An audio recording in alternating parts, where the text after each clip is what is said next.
Another thing that I would say related to the whole atheist thing is to say everyone believes in origins that they cannot prove. We were not historical witnesses. None of us were. Or if you were, talk to me afterwards. But to creation, I mean, to the original origin of all things. Was anybody there when God created the world? Or from a non-theistic point of view, was anybody there when the Big Bang happened? And, what are some of the assumptions that you have to have?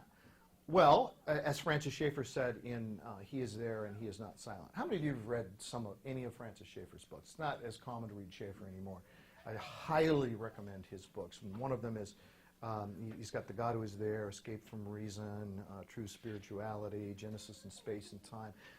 One of his, to me, greatest books was He Is There and He Is Not Silent. And he says, okay, what are your options?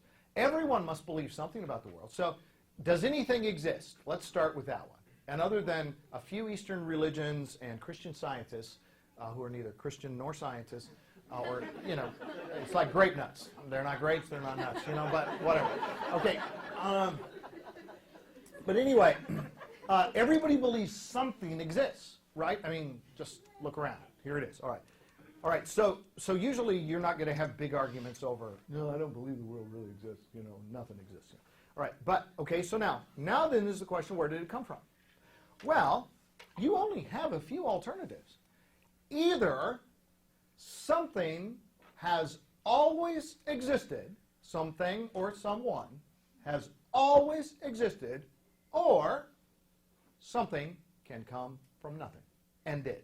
Something came from nothing. I mean, is there another alternative?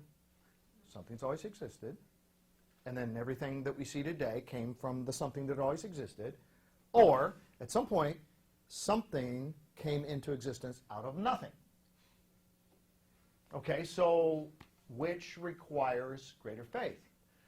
Now, the interesting thing is how the Big Bang has become, there used to be this thing called the steady state theory that matter has always existed. Matter or energy have always existed in some form. But then, Big Bang, point in time, evidence that the universe began at a single point. So what did they come up with? A tiny little atom, just this little bitty particle that exploded. And out of that tiny little particle that exploded comes the entire universe, all matter and energy in the universe. Now, think about that one. First of all, we're not even dealing yet with the question of where that tiny particle came from, as if that does not solve any problem at all. But the second is, take something that's this big and explode it, and it will produce the amount of mass equal to what? The original products. And you get smaller little parts of this original thing that existed. The Big Bang is not a real rational, I mean, you know, it takes a great deal of faith to think in those terms. So help the atheist, in answer to the question, see the faith required for their position.